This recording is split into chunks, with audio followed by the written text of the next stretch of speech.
બાંગ્લાદેશમાં હિન્દુ દેવસ્થાનોને નુકસાન કરવામાં આવી રહ્યું છે, તોડફોડ કરવામાં આવી રહી છે, હિંસા અને હત્યાની ઘટનાઓમાં પણ વધારો થઈ રહ્યો છે।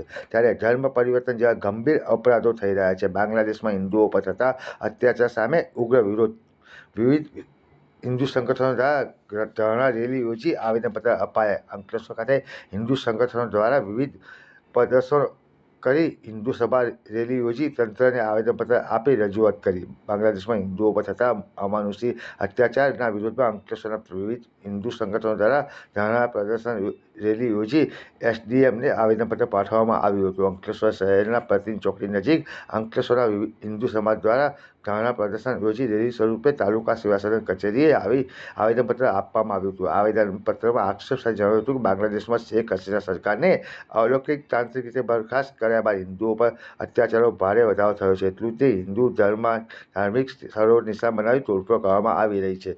હિન્દુ અને હત્યાની ઘટનાઓમાં વધારો થયો છે। ધર્મ પરિવર્તન જેવા ગંભીર અપરાધો થઈ રહ્યા છે। આ પરિસ્થિતિમાં ખૂબ જ ચિંતાજનક તેમજ આંતરરાષ્ટ્રીય સમાજ માટે ખૂબ જ શરમજનક છે। ભારત સરકારની જવાબદારી છે કે પોતાના નાગરિકોની સુરક્ષા કરે અને કોઈપણ પ્રકારના અત્યાચારોને રોકે। આ અત્યાચાર વિરુદ્ધમાં અંકલેશ્વરના તમામ સંતો મહંતો ઉપસ્થિતમાં ભજન કીર્તન સાથે શાંતિપૂર્ણ માહોલમાં વચ્ચે ધરણા યોજી રેલી સ્વરૂપે અંકલેશ્વર તાલુકા સેવા સદન કચેરી ખાતે આવેદનપત્ર આપવામાં આવ્યું હતું। આ આવેદનમાં માંગ કરવામાં આવી છે કે સંત ચિંતામણી કૃષ્ણદાસજીને તાત્કાલિક મુક્ત કરવામાં પ્રયાસ કરવામાં આવે। બાંગ્લાદેશમાં હિન્દુઓ થતા અત્યાચારોને તાત્કાલિક બંધ કરવામાં આવે, પીડિતોને ન્યાય આપવામાં આવે અને ગુનેગારો સામે કડક કાર્યવાહી કરવામાં આવે તેવી માંગ ઉઠી હતી। सभी देशवासी और सनातन प्रेमियों को मेरा जय श्री राम।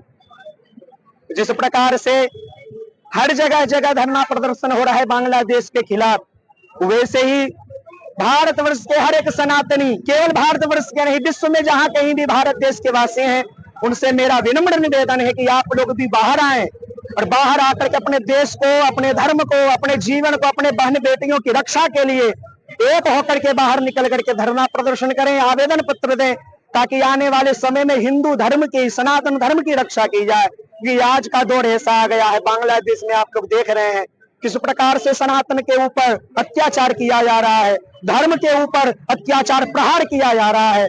हमारा भारत देश बांग्लादेश न बन सके, उसके लिए आप लोग एक होकर के आइए और अपने देश को बचाइए, अपने धर्म को बचाइए, ताकि आने वाले जीवन में हम सिर उठा करके जी सके, बल्कि नजरें झुका करके नहीं। भारत के सपूत हैं तो बाहर आकर के अपने भारत माता के लिए एक होकर के लड़िए। सभी को जय श्री राम। છેલ્લા થોડા સમયથી બાંગ્લાદેશમાં જે પ્રકારે ત્યાંના લઘુમતી હિન્દુ સમાજને પ્રતિપાદિત કરતી ઘટનાઓ, અનેક ઘટનાઓ સામે આવી છે, એ ઘટનાઓ અસહ્ય છે। અમે સૌ અહીંયા અંકલેશ્વર હિન્દુ સમાજ દ્વારા એને સખત શબ્દોમાં વખોડીએ છીએ। તેમજ આજરોજ અમે સરકારને પણ વિનંતી કરીએ છીએ આવેદન સ્વરૂપમાં કે આ ઘટનાઓ બંધ થાય, એ પ્રકારે સખતમાં સખત પગલા લે અને ત્યાંના રહેતા હિન્દુઓ લઘુમતી સમાજને અભયદાન પ્રેરિત કરે, એ પ્રકારની માંગણી છે। જય શ્રી રામ।